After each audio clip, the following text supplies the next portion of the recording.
What up, guys? This is Rod, and I'm back with another one. Let's go ahead and get into it, guys. So, this week, Canelo Alvarez, he was spotted in Japan. Was this a coincidence? I don't think so. Is this an indication that we are getting hashtag Japanello in 2025? I believe so. Now, I know there were some reports that came out saying that Canelo was going to fight December of this year. Chava from ESPN came out saying that that wasn't true. I myself, I thought as well that it was a quick turnaround for Canelo, to be honest. But it looks like for sure we are getting Canelo fighting in Japan in 2025.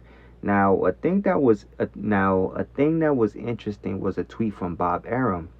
He tweeted that Mbilli is the number one contender for the WBC and the WBA, which makes me think, because Bob is in business with Mr. Honda, which is the big promoter out there in Japan, which is the promoter that is working with Canelo. Is there a possibility that we get to see Canelo versus Mbilli in Japan 2025? Maybe. Now, if that's the case, I'll be honest, I'm not too thrilled about that fight. But I understand that Canelo is the champion of that division. And as the champion, you have to fight the next man up. That may be in Billy. Now, if you ask for my prediction for this fight, I got Canelo by stoppage. I just think that Billy's style is tailor made for Canelo. I just think that whatever Billy throws, I just think he's going to get countered easily. And I just see a stoppage, to be honest. But that's my prediction. But you can leave your prediction in the comments below.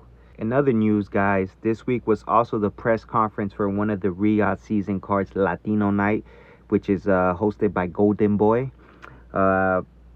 It's a decent card. I'm not mad at it. To be honest, I'm only intrigued by two fights, which is William Cepeda against Tevin Farmer and Kenneth Sims Jr. against Oscar Duarte.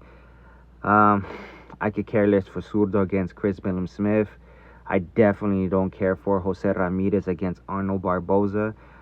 Oscar Collazo I like actually, but I don't know much of his opponent.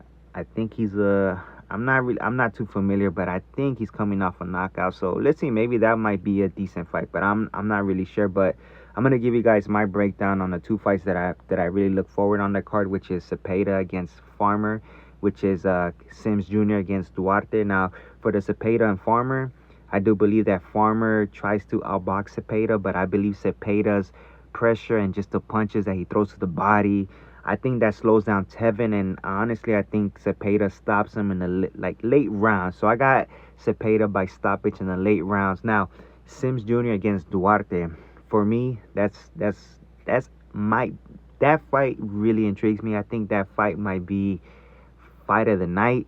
Both have the desire, the will to win. Both come to fight. Sims, he's more skillful than Duarte. Duarte has a similar style to Pitbull Cruz, where he just comes at you and just throw overhand right, overhand left. He do got power though, but I just feel that Sims is a skillful fighter, and I think that Sims is gonna try to box on this one, and I actually see Sims pulling it off on the decision. So I got Sims on decision on this fight. But hey, guys, tune in. I think those two fights is the most intriguing fights. But the other fights, hopefully they're decent as well. So tune in. I believe that's on November 16th. But let's move on, guys. We got Terrence Bud Crawford. It seems like we are not gonna get Bud against Canelo. It's looking like we might get Bud against Fundora.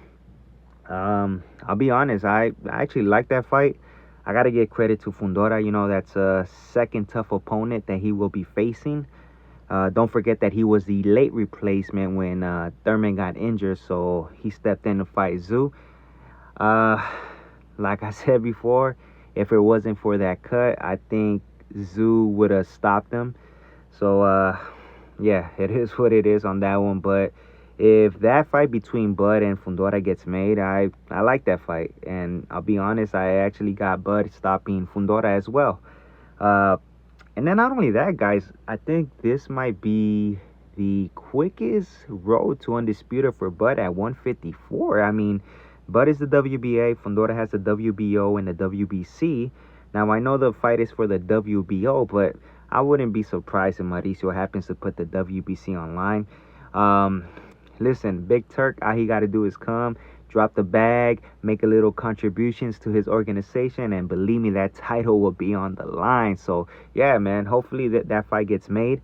I don't get too excited because nothing's official till that contract is signed, but hopefully we do see that fight. I actually like that fight. Now, speaking about Bud, man, I don't know if you guys seen yesterday, man, him and Tio, man, they were going at it on X, right? You know, basically just Bud saying that Tio's a cloud chaser, Tio's in a bad situation in his contract with Top Rank, Tio is looking for a payday, and you know, just Tio using Bud's name for clout.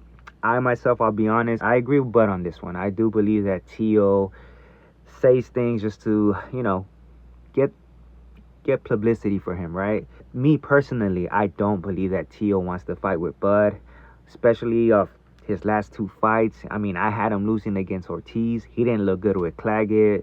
I just don't see how he wants to go from those two fights to Bud.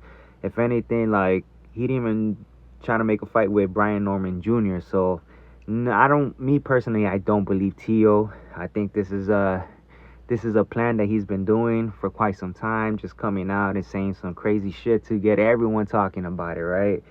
But listen, if that fight was to happen down the line, I wouldn't be mad at it. You know, if Tio was to really face Bud, then I'll give him the credit for that. You know, stepping in and, you know, chasing legacy fights at a young age, and I can't be mad at Tio for that. But yeah, I don't think Tio takes that fight. To be honest, if he does, I just think that yeah, I got Bud beating him. If anything, I just believe Bud destroys him as well. But we'll see. We'll see. You know, one thing about Tio, when he fights like the Lomas and the Taylors, he steps up his fight. But I still don't give him a chance. So he could probably just make it a little bit exciting. But I just got Bud destroying Tio. That's just my opinion on that one. And then this past weekend, guys, we had Friday. We had Yanni Beck against I don't really know the guy's name. I think he's from Australia. Yanni Beck got a TKO stoppage in the 9th round. I'm not too high on Johnny Beck, to be honest. I just feel like he talks a lot in Twitter and, you know, says that he'll fight anyone. Everyone's ducking him, but he just fights, you know, guys that are not the elite. Hopefully, Top Rank could make a unification match between him and Adames. I think that's a good fight. I would like to see those two guys go at it. You know, I'll be honest, I got Adames stopping Yanni Beck. So hopefully we get to see that fight next year. Then we also had a UK fight, which was Nick Ball against Rios, which is a good fight. You know, I knew Rios was going to come and, you know, give a fight to Nick Ball. And Nick Ball did his thing, man. He got the stoppage as well. So, you know, shout out to Nick Ball. I think Nick Ball...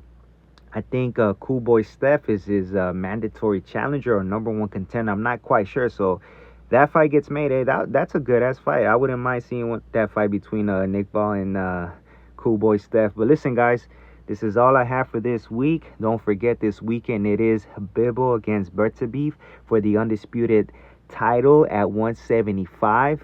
I already gave my prediction on that one. Like I said, I got Bibble by decision.